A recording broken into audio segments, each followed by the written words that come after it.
O Mário Ferreira, o problema é o seguinte, o problema é que mesmo o pessoal filosófico que estudava, via aquele gigante, sentia uma inveja, mas uma inveja sem fim. Sabe aquela inveja que mata, que o sujeito se sente um rato no esgoto? Então o que ele tem que fazer? Tem que sumir com o Mário Ferreira, ele não aguenta. Então, o Mário Ferreira foi um dos grandes filósofos do século XX, talvez o maior dele. Pelos meus alunos,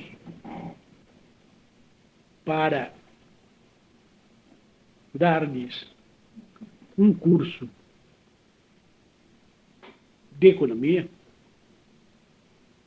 em vez de procurar um caminho mais difícil e mais complexo, que é o caminho comum,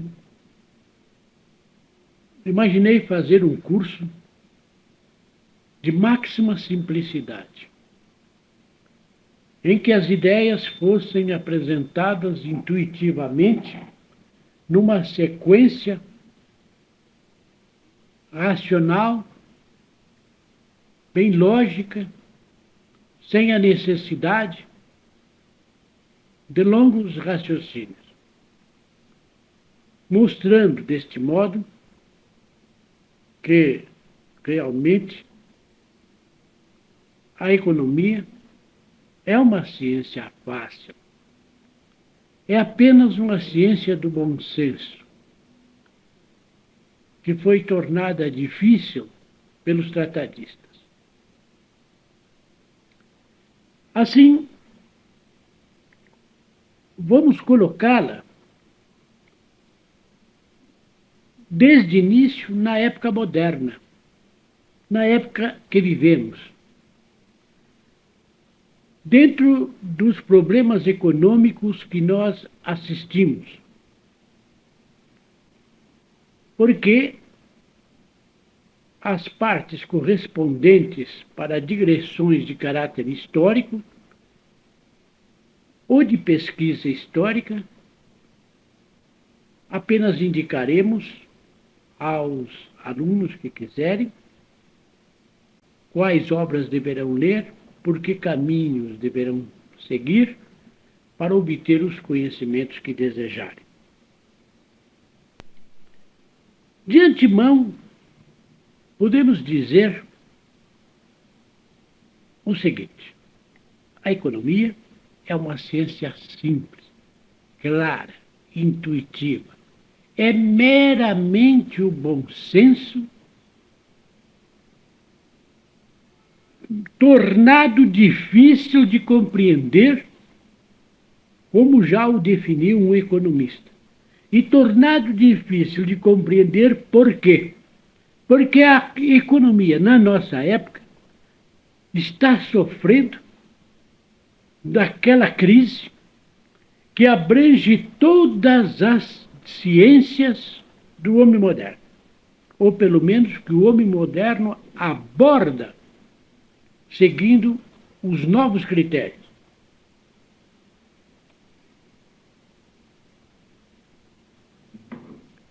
Estamos cheios de ambiguidades, divergências de pontos de vista,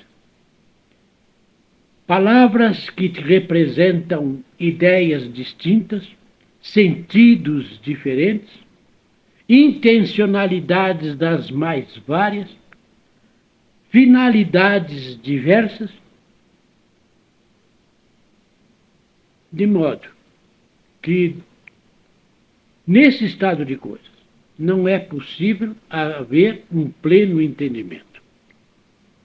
Como é possível entenderem-se os homens de hoje sobre a economia quando palavras tais como capital, trabalho, finança, capitalismo, autarquia, inflação, deflação, crédito, lucro, etc., não têm, no sentido preciso, não foram devidamente definidas, previamente definidas, para que permitisse a compreensão do que se pretende dizer, já que a linguagem econômica vai usar constantemente desses termos.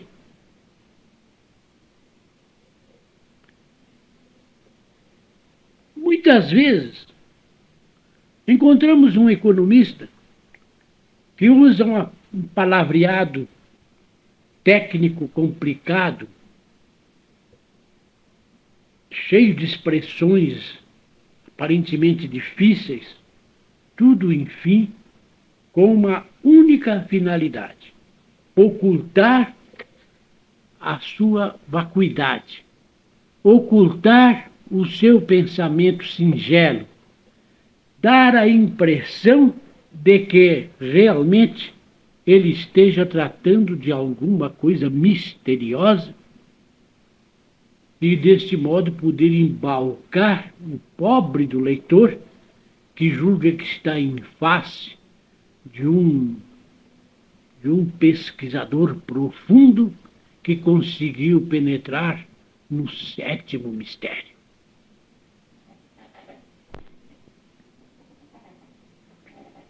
Isso não quer dizer que não tenhamos que usar algumas palavras técnicas e até que não sejamos forçados a empregar alguns neologismos.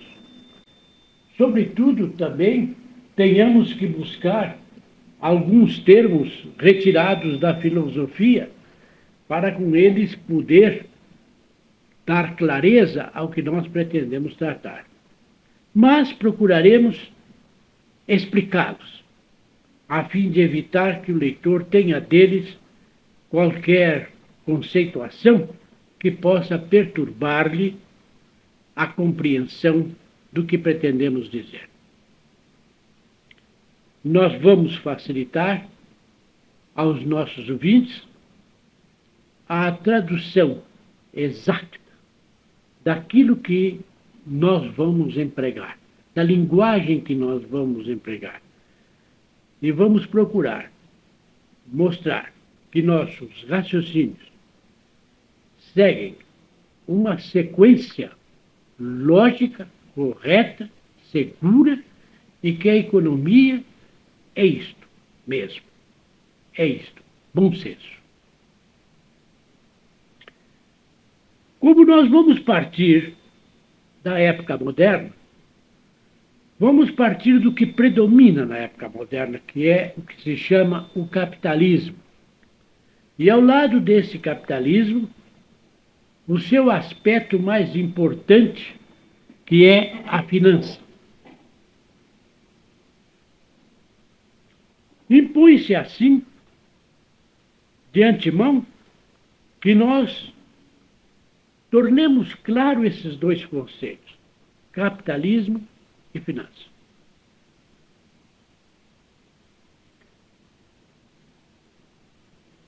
Economicamente, se diz que quando uma pessoa humana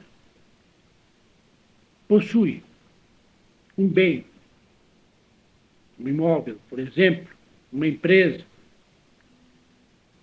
possui mercadorias, se diz que esta pessoa vale economicamente aquilo que ela possui. Mesmo que esta pessoa não pudesse transformar esta mercadoria ou estes bens em moeda. Assim, por exemplo, um comerciante que possui um estoque na sua loja,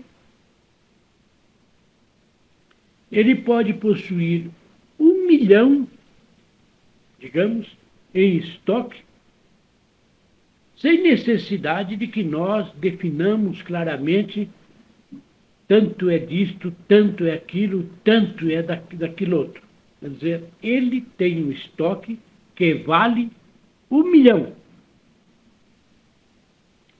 Pois bem, estes bens que podem, na época moderna, serem avaliados ou representados por moeda, passam a chamar-se realidades econômicas. São realidades concretas, materiais. Mas, note-se muito bem, e este é o ponto principal que muitos esquecem. Quando dizemos que estas realidades econômicas e concretas valem, por exemplo, 1 milhão, nós dizemos uma cifra. 1 milhão é uma cifra, é uma transdução.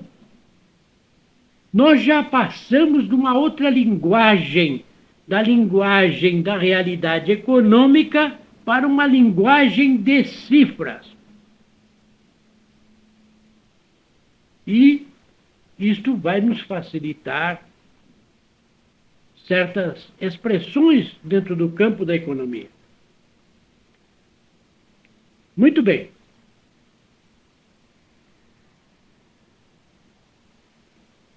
A realidade concreta na economia são essas realidades econômicas.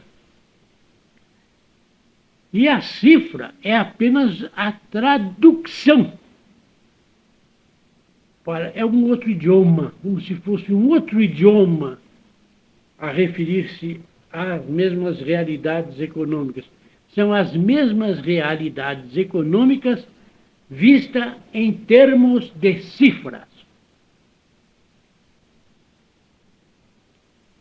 Bom,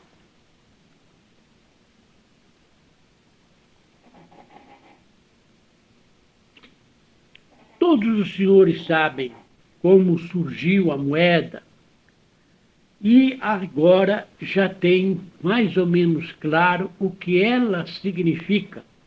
A moeda já se nos aparece como sendo o que representa estas cifras enquanto cifras. E ela apenas indica a cifra. E a cifra nada mais é do que a tradução da realidade econômica.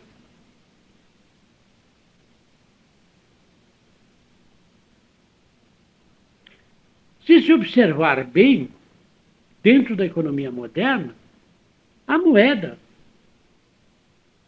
nada mais é do que uma espécie de saque sobre o futuro. E a sua cifra, a tradução dos bens e dos desejos que ela vai permitir satisfazer. Então, agora já podemos compreender o que é o capitalismo. O capitalismo, na verdade, é a tradução na linguagem de cifras das realidades concretas e materiais da economia. O capitalismo, se não existisse, teria que ser inventado, porque ele se tornou uma necessidade num determinado grau de desenvolvimento da economia humana. Precisamente, ele se torna uma necessidade. De forma que o capitalismo, olhado sobre esse aspecto, é uma forma necessária da linguagem econômica. Muito bem. Agora, o capitalismo implica o capitalista.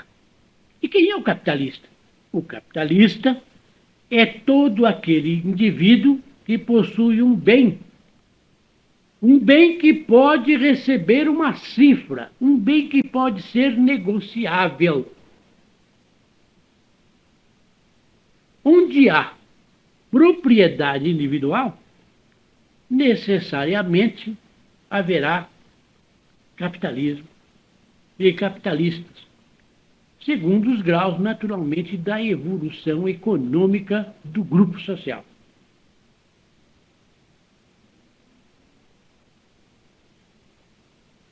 Agora, vejam, senhores, o seguinte: nós podemos, por exemplo, na física, trabalhar com as leis da física, manipulá-la em números matemáticos, desde o momento que, naturalmente, nós não as falseemos.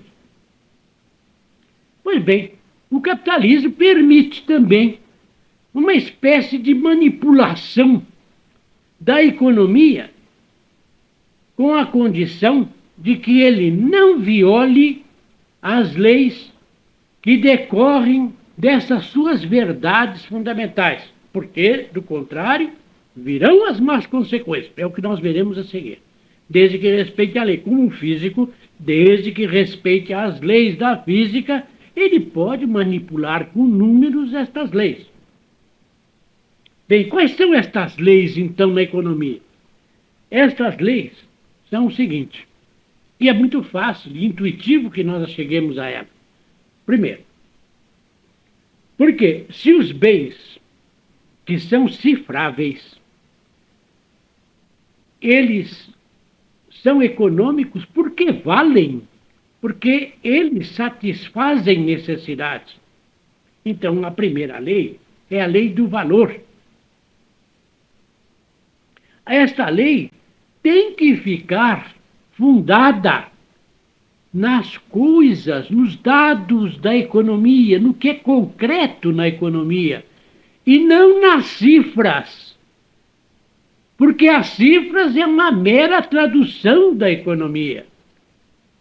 E quando se faz esta confusão, como se faz no Brasil, nós estamos falseando uma lei fundamental da economia. Porque estamos, então, transferindo o valor que pertence aos dados econômicos em concreto para apenas aquilo que é uma tradução cifrável dos mesmos. Compreende? Então, é que nós verificamos que a finança que vai trabalhar, que esta manipulação de números em torno das cifras, torna-se um verdadeiro parasita dentro do capitalismo. Porque ela viola esta lei. Por quê? Porque ela multiplica os seus abusos, ela transforma a moeda em mercadoria, ela vai criar uma série de problemas, uma série de, não digamos problemas, uma série de entidades financeiras que passam a perturbar a vida econômica, como, por exemplo, o padrão ouro, o crédito bancário, a capitalização das desgraças, a especulação e tudo isso que é a parte viciosa do capitalismo, porque tudo isso está falseando a primeira lei, que precisamente é o que vai consistir os aspectos negativos, prejudiciais do capitalismo, quando bem entendido. De forma que, o que acontece, então, quando a sociedade chega a este ponto? A finança